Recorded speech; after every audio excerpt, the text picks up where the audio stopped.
Mesdames et messieurs, bonsoir. Bienvenue à la présentation de la filière ingénierie des médias. Aujourd'hui sur le plateau, nous avons l'honneur d'avoir Arnaud Dufour, professeur en marketing digital, accompagné de Thomas Robert, étudiant en deuxième année, et une invitée spéciale, une alumni, diplômée en 2017, Émilie Gachou, est actuellement travaillant chez Romande Énergie. Tout au long de la présentation, vous pourrez poser vos questions via Mentimeters, qui vous permettra qui nous permettront à la fin de répondre lorsqu'on aura terminé la présentation.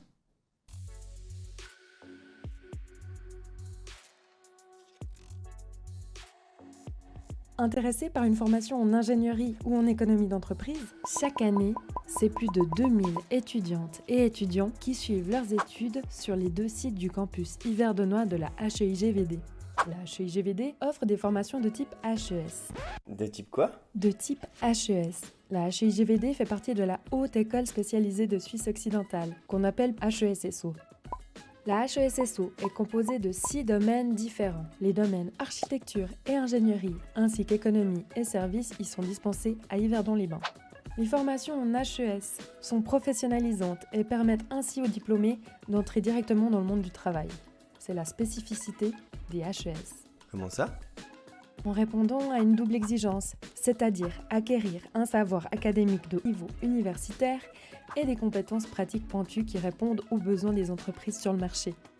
Ok, et si je suis intéressée, c'est quoi les conditions d'admission? Pour la filière économie d'entreprise, il faut un CFC dans le domaine avec pratique professionnelle et une maturité commerciale pour être admis. En possession d'une maturité gymnasiale, il faut avoir une expérience professionnelle d'1 an au minimum pour accéder aux études à la HEIGVD. Pour les filières ingénierie, il faut un CFC et une maturité professionnelle ou un diplôme de technicien ES en relation étroite avec la filière choisie. Pour les bénéficiaires d'une maturité gymnasiale, une année d'expérience professionnelle est requise pour être admis. D'autres conditions d'admission sont possibles. Le secrétariat académique de l'école se tient à disposition pour tout renseignement complémentaire.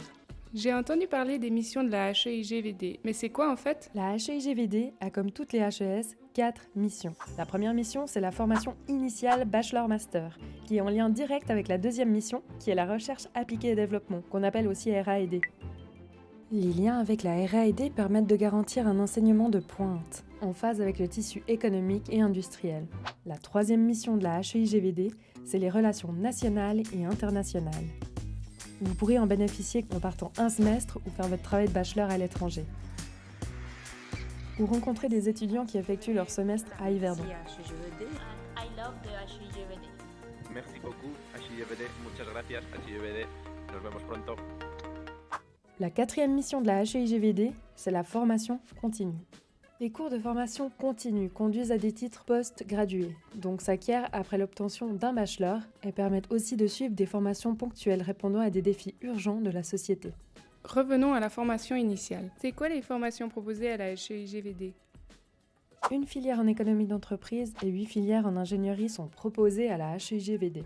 Énergie et technique environnementale, génie électrique, microtechnique, système industriel, ingénierie et gestion industrielle, informatique et système de communication, géomatique, ingénierie des médias. Et une semaine type à la HEIGVD en tant qu'étudiant, ça se passe comment? Alors là, ça dépend du mode de déploiement choisi. La HEIGVD est la seule école dans la HESSO à déployer certaines de ses filières dans les 3 modes de formation possibles, c'est-à-dire le mode à plein temps, celui à temps partiel et finalement celui en emploi. Ça ressemble à quoi la vie de campus à la HEIGVD? Le campus est très animé, de par le nombre d'associations d'étudiants actives et les événements dédiés aux étudiants tels que la bourse Startup, Summer Universities, les soirées de la GA au Chill Out, FestiGeek, Bal et Neve et plein d'autres. Ah stylé, j'ai encore des questions.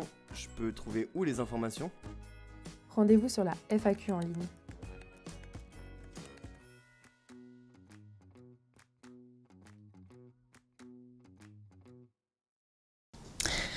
Donc Thomas Robert, vous êtes étudiant en deuxième année, donc dites-nous un peu pourquoi est-ce que vous êtes rentré à la filière? Quelle était votre motivation?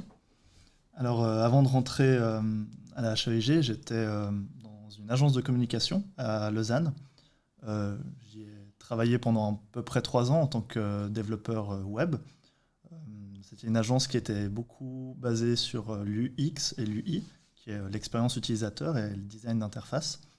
Et j'avais envie un petit peu d'ajouter plusieurs cordes à mon arc, et puis d'aller un petit peu plus loin aussi dans l'aspect développement technique. Et avant de faire ce travail pendant 3 années, qu'est-ce que vous avez fait exactement comme formation ? Alors, j'étais au gymnase de la Cité, en culture générale, en option artistique. Ensuite, après ça, j'ai fait l'ERACOM, qui est l'école d'art et de communication à Lausanne, en formation accélérée. J'y ai eu un CFC de concepteur en multimédia. Après ça, j'ai fait 1 an d'armée, j'ai voyagé pendant 6 mois. J'ai décroché un stage dans une agence et ensuite j'ai trouvé mon poste, le poste que je vous disais tout à l'heure. Ça a l'air vraiment intéressant et super palpitant tout ce que vous avez fait, mais quel métier souhaitez-vous faire ? Vu que vous avez l'impression d'avoir déjà beaucoup vu, beaucoup appris, maintenant qu'est-ce que vous souhaitez faire exactement ? Alors pour la suite, après la formation, il y a plusieurs choses que j'aurais envie de faire. Il y a un master. Je ne sais pas encore lequel, je sais qu'il y en a beaucoup de disponibles, un master en art à Genève par exemple, ou aussi en innovation. J'aimerais bien pouvoir voyager en travaillant et je sais qu'avec la formation c'est possible. J'ai aussi un peu une idée de monter ma start-up après tout ça, monter éventuellement une boîte. Donc voilà, il y a beaucoup de projets différents. J'ai l'impression qu'il y a énormément de métiers, je suis sûre qu'il y en a d'autres. Arnaud Dufour, est-ce que vous pouvez parler un peu plus en profondeur de quel métier est-ce qu'on peut faire après la filière ingénierie des médias ? Alors, toute une série de métiers différents. En fait, cette filière, elle a cette particularité qui est qu'elle ne forme pas à un métier unique, elle forme à une famille de métiers qui sont ces métiers qui tournent autour de la communication digitale. Alors, dans l'ADN en fait, de la formation, on retrouve 3 dimensions. On va retrouver d'une part la dimension communication, le marketing, la conception d'interface. Ensuite, on va retrouver la dimension technique, informatique, et puis la dimension managériale, c'est-à-dire la gestion, et en particulier la gestion de projet.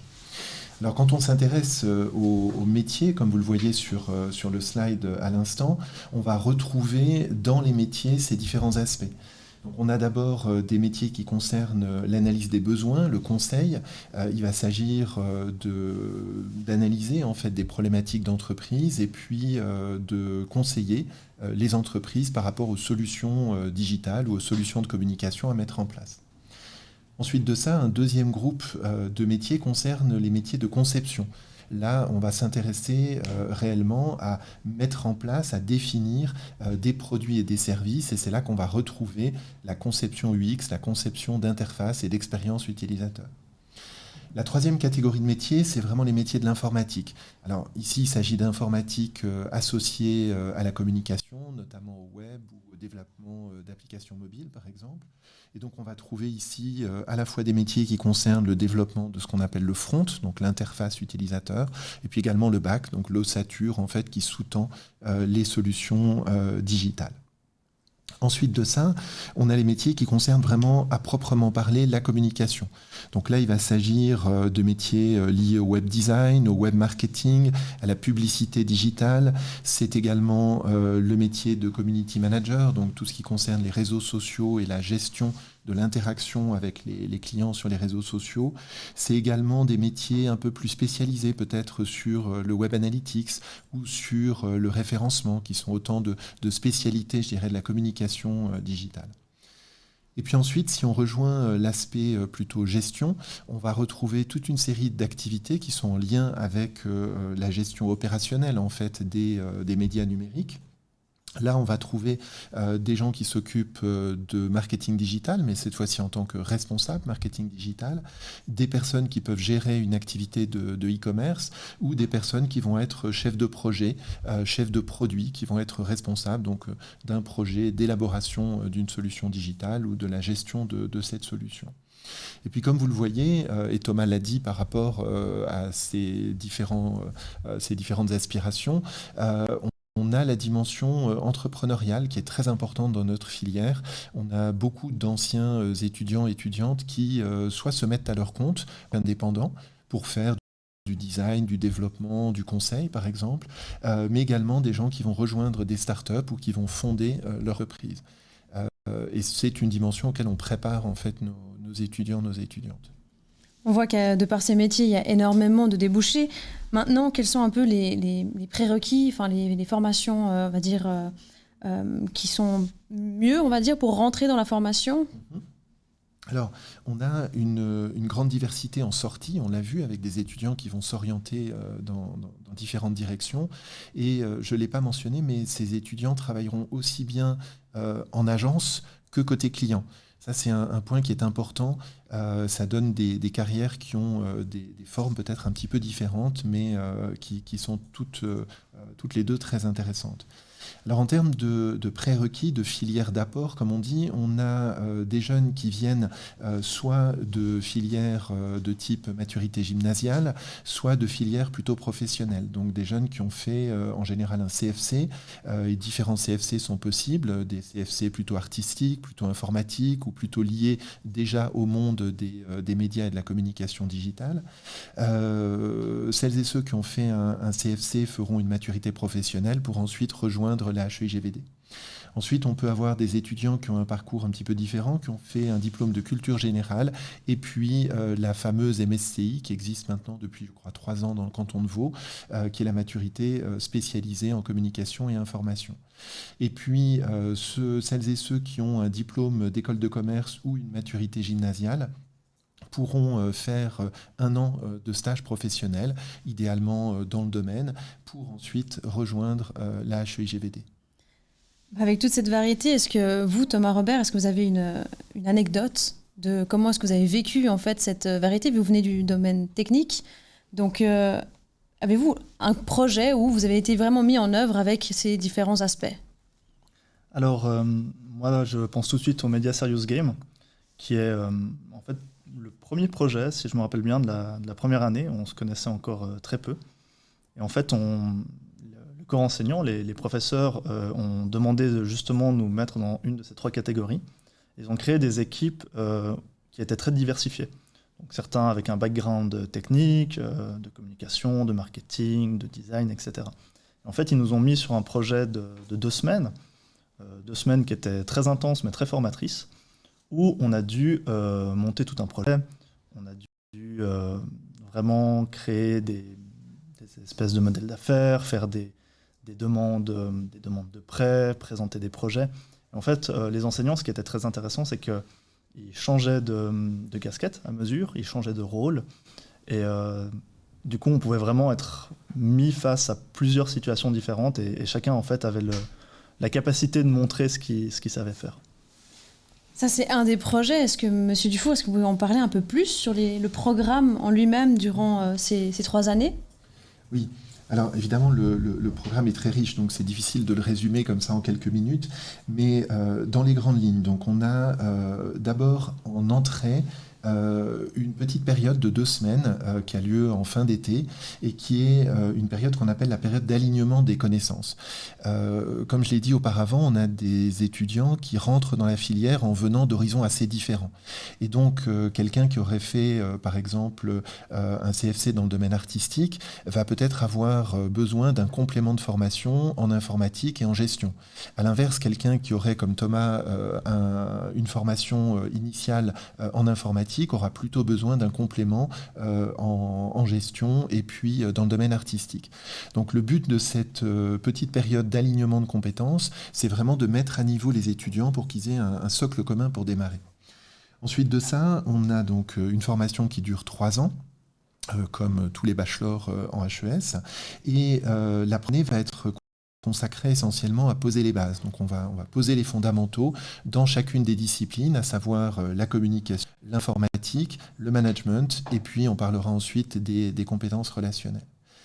Ensuite de ça, en 2e année, on va approfondir les connaissances dans chacun de ces domaines. Et puis en 3e année, on est plutôt dans l'intégration des compétences. On va les mettre ensemble. En fait, ça démarre déjà en fin de 2e année avec des projets d'intégration. Et puis on va poursuivre ça tout au long de la 3e année. Et puis évidemment, ça prendra une dimension toute particulière au niveau du travail de bachelor, qui est l'aboutissement de la formation et qui va permettre aux étudiants, aux étudiantes de conjuguer en fait l'ensemble de leurs compétences. Et de tout ça, vous avez parlé de compétences relationnelles. Vous allons parler un peu plus à ce sujet. Oui, alors les compétences relationnelles, elles sont donc ce qu'on appelle des soft skills en anglais. C'est des compétences qui touchent à l'humain, au savoir-être des personnes. On va trouver en fait dans ce domaine-là un certain nombre de choses qui concernent vraiment la façon d'interagir avec les autres. Et très tôt dans la formation, et Thomas l'a rappelé, ça se met en place dès la première année, les étudiants, les étudiantes vont être amenés à travailler ensemble, à travailler en groupe, et du coup à développer des compétences qui sont liées en fait à ce travail de groupe. Ils vont être amenés aussi à devoir présenter les résultats de leurs travaux, que ça soit par écrit, mais aussi surtout par oral. Et ça fait partie des compétences relationnelles, hein, savoir s'exprimer en public, savoir organiser ses idées, savoir convaincre aussi dans un contexte professionnel. Alors, on range aussi dans ces compétences relationnelles d'autres aspects. C'est aussi des choses comme la connaissance des langues, notamment l'anglais. C'est une ouverture à la culture digitale, un certain nombre de questions aussi que pose le numérique dans la société. On va développer ici l'esprit critique, une dimension éthique qui sont des aspects importants. Après, je ne vais pas rentrer en détail sur les différents cours. Au niveau des cours, si vous voulez, dans l'axe communication et marketing, on a toute une série d'enseignements qui concernent à la fois la communication, mais aussi la production de contenu média. Donc texte, photos, vidéos, son, avec notamment les podcasts. On va trouver dans cet axe également le marketing digital et l'e-commerce, et puis toute la dimension UX, que ça soit la conception de solutions conviviales ou que ça soit le test en laboratoire de ces solutions. Sur l'axe technologie, on a vraiment toute la partie informatique. Donc on repart des bases des langages de programmation, et puis ensuite on voit le développement des solutions digitales, que ça soit en termes de développement des interfaces ou que ça soit au niveau du back-end. Sur l'axe management, on va plutôt mettre l'accent sur la gestion de projet, donc vraiment le management de projet, puisque c'est un débouché important pour nos étudiants, nos étudiantes. Et puis on va retrouver la dimension entrepreneuriale qui a été citée avec le cours business model, ou modèle d'affaires en bon français, et puis des cours sur les business plans, les startups, donc des éléments qui préparent les étudiants à entreprendre ou à intraprendre, comme on dit dans les entreprises. Sur l'axe culture numérique et médias, on retrouvera des éléments qui sont plutôt sur les métiers, le marché dans lequel les étudiants et étudiantes vont s'intégrer, et puis des éléments comme le droit, la veille, qui font également partie de cet axe de culture numérique et médias. En parlant de projets, en parlant de cours, est-ce que vous, Thomas Robert, vous avez un projet à présenter pour qu'on ait quelque chose de plus concret, qui a été très bien élaboré tout le long par Arnaud Dufour? Est-ce que vous pouvez présenter quelque chose qui sera parlant pour les internautes? Oui, alors un des derniers projets que j'ai réalisé, c'est un site e-commerce qui a été fait dans le cours marketing, où là, dans ce cadre-là, on a vraiment eu cet aspect de gestion, de marketing, de communication, un petit peu un aspect technique également, où vraiment on a dû concevoir cette partie e-commerce tant au niveau design qu'au niveau technique. C'était quelque chose d'intéressant parce que c'est finalement quelque chose de très concret. À la fin, on a vraiment un produit fini et qui est fonctionnel et professionnel. Un autre projet qui était très intéressant, c'était en première année. On avait un projet qui était plus axé technique cette fois, où moi je viens d'un background technique. Là j'ai été sorti de ma zone de confort, on va dire, où on a dû tout reprendre depuis le début, revenir aux bases. C'était vraiment très intéressant. On a dû faire, avec un langage de programmation, faire de l'interaction avec de la base de données. Je ne vais pas rentrer exactement dans les détails techniques, mais ce qui était super intéressant dans ce projet, c'est que le sujet était très libre. Donc il y avait beaucoup de propositions différentes auprès de notre professeur. Et moi, typiquement, j'aime bien l'aspect ludique, j'aime beaucoup les jeux vidéo. Je me suis dit, pourquoi pas faire un petit jeu de gestion un peu marrant avec des petits vikings qu'il faut gérer, il faut leur donner de la nourriture, ils perdent des points de vie, etc. Donc typiquement, j'ai fait un projet comme ça, qui était très formateur au final, et vraiment en commençant dans la première année, je ne pensais pas qu'après après juste une année, je saurais faire ça. Puis c'était assez... c'était vraiment bien.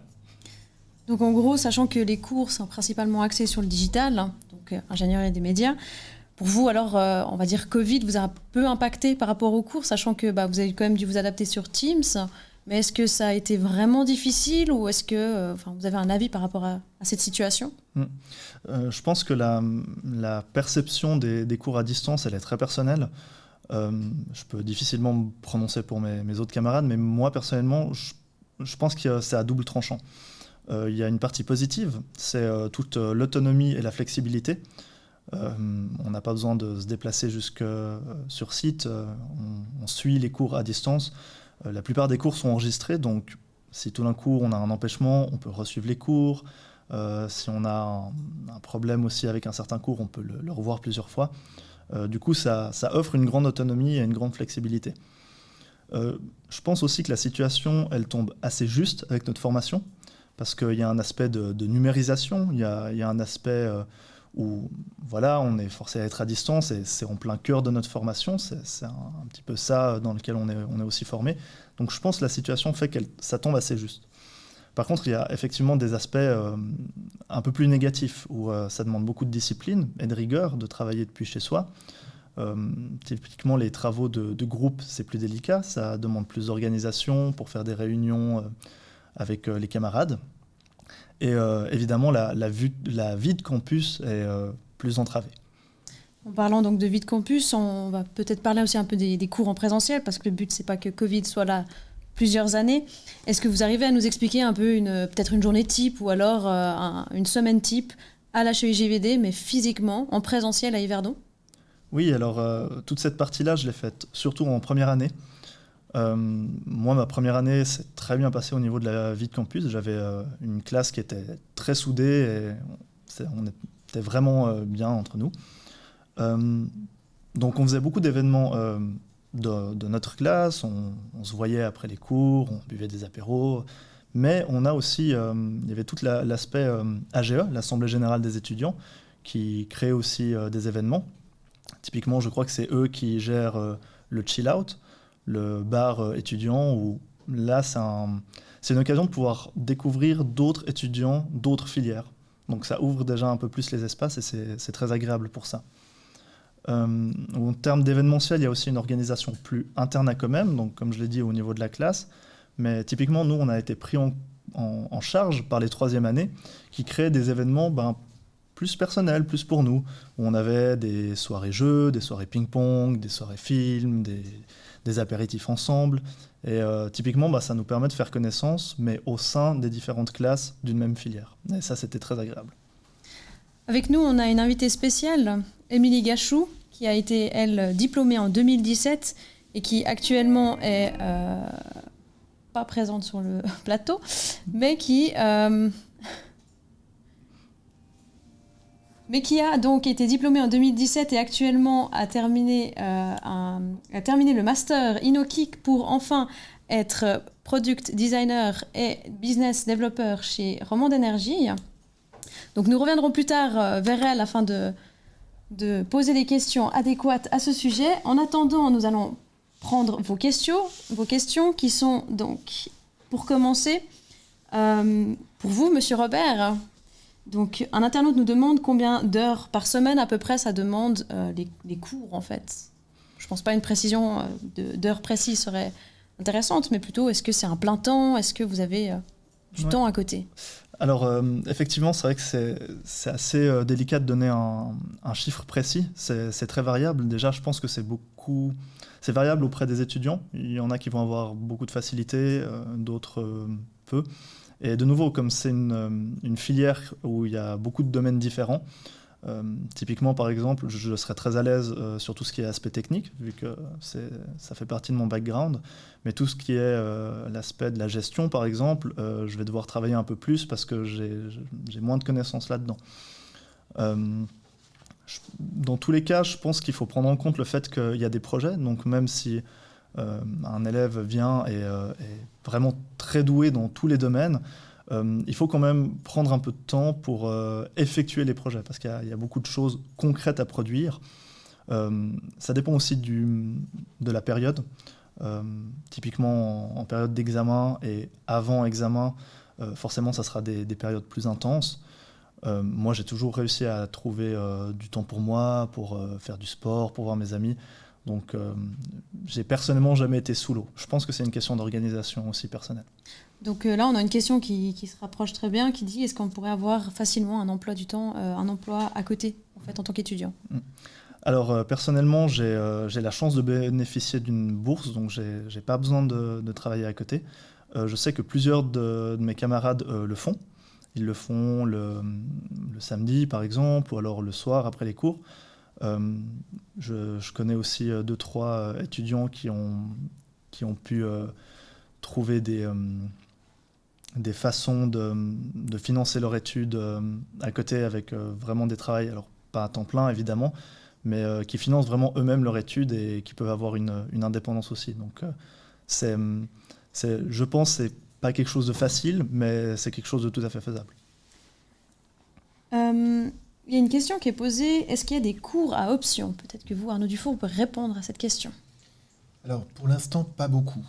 En fait, on a un cours à option essentiel en troisième année dans lequel les étudiants peuvent choisir entre une option qui est focalisée sur la réalité virtuelle et une autre qui est focalisée sur un approfondissement des technologies marketing. Mais il faut savoir que c'est quelque chose auquel on réfléchit. En fait, la formation a pas mal de succès. Les effectifs du coup d'étudiants ont augmenté ces dernières années. Et le fait qu'on ait plus d'étudiants nous donne plus de flexibilité pour créer des cours et proposer du coup une offre plus diversifiée. Donc c'est quelque chose qu'on va renforcer encore dans les années à venir. Donc on va revenir avec Émilie. On me signale que c'est tout bon. On est en contact avec elle. Bonjour Émilie. Bonsoir Shadia. Bienvenue à la présentation. Merci d'être présente. Vous êtes vous-même alumni diplômée en 2017 et actuellement vous travaillez chez Romande Énergie. Mais avant d'avoir fait la formation, d'avoir fait la formation en ingénierie des médias, qu'est-ce que vous avez fait exactement? Alors avant de faire ingénieur des médias, j'ai fait un CFC en informatique à l'école des métiers à Fribourg. Et puis j'ai fait la maturité professionnelle technique. Et du coup, en fait, ce qui m'a amené à faire cette formation d'ingénierie des médias, c'est que déjà, je voulais avoir en fait ce papier d'ingénieur qui était important à mes yeux, mais je voulais avoir quelque chose de un peu plus créatif, de pouvoir sortir un peu de cette zone de développement, enfin de tout ce qui était vraiment très technique, informatique. Je voulais voir autre chose, je voulais avoir plus de compétences et c'est pour ça que je me suis inscrite à cette formation. Donc pendant cette formation, est-ce que vous avez une petite anecdote, vu que c'était en 2017? Peut-être que vous en souvenez, peut-être pas, mais j'imagine que oui. Est-ce que vous avez une anecdote par rapport à la formation? Alors, mon anecdote, c'est que déjà, Shadia, qui présente cette émission, était dans la même volée que moi. Non, mais c'était vraiment super comme formation, surtout que c'était des petites classes, donc il y avait vraiment un petit peu cet esprit de famille, ce que j'ai vraiment trouvé très appréciable, beaucoup d'entraide entre les collègues. On avait des projets très concrets. Et là, justement, à la HEGVD à Yverdon, il y a des studios photo, il y avait un studio radio aussi. Donc, en fait, on pouvait vraiment faire plein de choses. On avait même tourné une publicité. Enfin, c'était vraiment très, très créatif, dynamique. Il y avait des projets concrets. J'ai parlé à l'introduction de votre master. Donc, après ça, vous avez directement enchaîné avec un master InnoKick. Est-ce que vous pouvez un peu en parler un peu plus pour les personnes qui, plus tard, voudraient plutôt partir sur un master au lieu de commencer un travail directement? Voilà, alors le master InnoKick, c'est vraiment un master interdisciplinaire où il y a des ingénieurs, des designers et des économistes. En faisant la formation d'ingénieur des médias, en fait, on touche déjà à ces trois domaines-là. Du coup, c'est vrai qu'on est polyvalent, on est un petit peu un couteau suisse.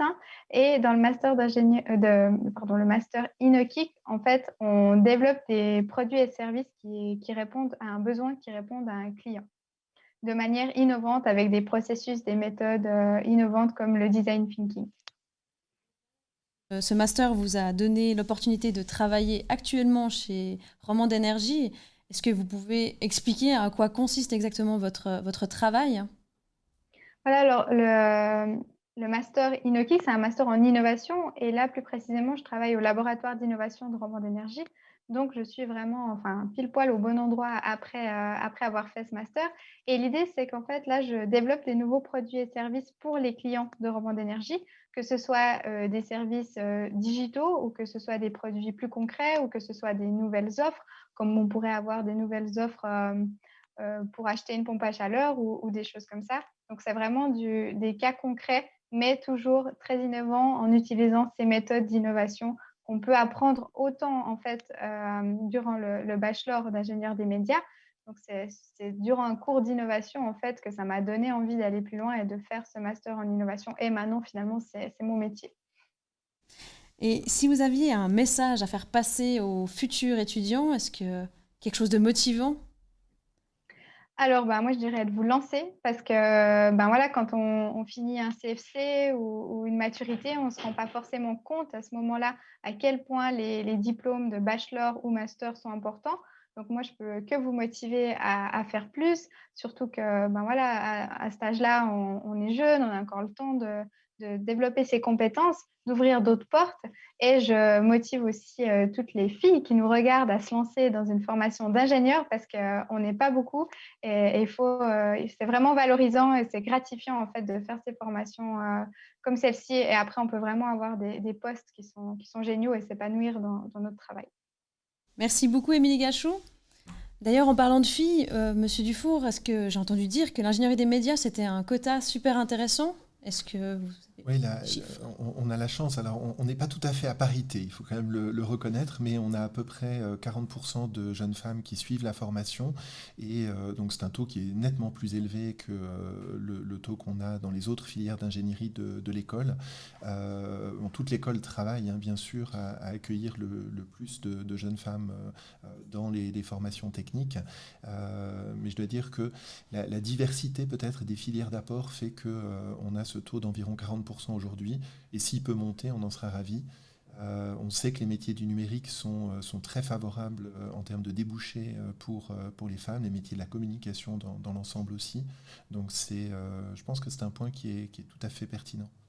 Et donc, concrètement, si vous deviez résumer en quelques mots la filière d'ingénierie des médias, vous direz quoi? Alors, il y a plusieurs aspects. Le premier, c'est peut-être la dimension très professionnalisante de la formation. Ça fait partie de la vision des HES et c'est vraiment une réalité. C'est même tellement une réalité que dès la première année, pas mal de nos étudiants et étudiantes vont réaliser des travaux en tant qu'indépendants à côté de leurs études, parce qu'ils ont une capacité qui est vraiment directement opérationnelle. Alors, vous allez me dire, mais de quoi on parle de ces capacités opérationnelles? C'est des choses comme être capable de développer un site web de A à Z, mais pas seulement de développer le site, de développer aussi le marketing digital du site, de développer la communication, peut-être le logo ou des visuels, de la publicité, des choses comme ça. C'est aussi de travailler sur des projets de développement informatique, et puis c'est plus tard, au fil de la formation, de créer des contenus, que ça soit un podcast, une vidéo, une publicité, comme on l'a dit tout à l'heure. Ça, c'est des choses qui sont vraiment directement valorisables sur le marché. Donc, c'est un aspect important, puis qu'on va retrouver dans la formation, puisque à la fois au niveau du corps enseignant, on a beaucoup d'intervenants et intervenantes qui ont un pied dans la pratique, qui sont des professionnels, et puis les enseignants qui sont à plein temps ici ont tous et toutes eu un parcours professionnel dans le domaine. Alors ensuite de ça, si on doit synthétiser un petit peu la formation, donc c'est évidemment un bachelor de la HESSO. C'est un bachelor qui se déroule à plein temps sur 3 années. Et comme on l'a dit tout à l'heure, même si c'est à plein temps, ça laisse quand même un petit peu de possibilités pour avoir éventuellement un petit job d'étudiant à côté. La filière est basée à Yverdon sur le site de Saint-Roch. La HEGVD est séparée en 2 sites et le site de Saint-Roch, c'est celui qui est le plus près de la gare, donc il est plus facile d'accès et si vous venez en train depuis Lausanne, il faut compter à peu près 20-25 minutes et c'est aussi très accessible depuis Morges, depuis Neuchâtel ou même depuis on va dire des localités un peu plus éloignées, je pense à Fribourg ou autres. On a des étudiants qui viennent de ces lieux-là. Ensuite de ça, on l'a dit, les classes sont des classes à taille humaine. Ça, c'est une des choses qui nous différencie beaucoup de filières qu'on peut trouver dans le monde universitaire ou dans les écoles polytechniques. Vous n'allez pas vous retrouver au milieu de 300 étudiants en première année. On est dans des classes qui oscillent entre, on va dire, autour de 25 à 30 étudiants ou étudiantes. Donc des classes qui sont réellement à taille humaine et qui permettent des interactions plus faciles au sein de la classe, mais également entre la classe et les assistants ou la classe et le corps enseignant. Et puis ensuite, on l'a dit, on a 40% de jeunes étudiantes, ça c'est un point qui nous différencie, et puis des étudiants et étudiantes qui ont vraiment des backgrounds extrêmement différents, avec des personnes qui viennent du monde plutôt artistique, créatif, vraiment de la communication, des jeunes qui viennent du monde de la technique, de l'informatique, et qui sont souvent passionnés par ces sujets, et puis des jeunes qui viennent du monde de la gestion, des sciences économiques, et qui sont intéressés par cet aspect plus managérial de la filière. Je crois que là, on a pas mal d'éléments qui permettent de décrire cette filière. Et puis, un élément aussi qui est peut-être important, c'est le potentiel en termes de débouchés. On l'a dit, la Suisse manque d'informaticiens, d'informaticiennes. La Suisse manque de professionnels du numérique. Et la transition numérique, elle ne fait que s'accélérer. Thomas l'a dit tout à l'heure, la crise du Covid a mis un coup de pression sur les entreprises pour qu'elles se digitalisent. On l'a vu partout, le e-commerce a dû parfois remplacer un peu rapidement les possibilités des magasins qui étaient fermés. Et le télétravail a fait aussi donner un coup d'accélérateur très important au numérique dans les entreprises. Donc quand vous combinez tous ces facteurs, on a un potentiel qui est extrêmement porteur en termes de débouchés, et nos étudiants globalement se placent très très bien sur le marché du travail pour celles et ceux qui souhaitent travailler directement après leur bachelor, et puis d'autres souhaiteront faire un master ou s'installer en indépendant, mais donc des débouchés qui sont très variés et puis tout à fait intéressants pour celles et ceux qui suivent ce bachelor en ingénierie des médias. Et donc maintenant, pour s'inscrire, par quel canal doit-on passer? Est-ce qu'il y a des prérequis? Alors l'inscription, elle se déroule en ligne sur le site de l'école. Vous avez ici les dates limites, donc l'inscription normalement doit être réalisée avant le 31 mai. Pour être sûr, j'ai envie de dire, d'avoir une place. Et puis la rentrée, donc, elle aura lieu le 23 août pour la session de cours de mise à niveau, d'ajustement dont j'ai parlé tout à l'heure. Vous avez sur le site de l'école tous les détails concernant les admissions. Il faut savoir que si vous avez peut-être un parcours un peu atypique, que peut-être vous n'êtes pas passé exactement par les filières que j'ai mentionnées tout à l'heure, il se peut très bien que vous soyez quand même admissible. Et donc pour ça, il faut que vous contactiez le service des admissions de l'école qui regarde au cas par cas toutes les situations particulières et qui peut, le cas échéant, répondre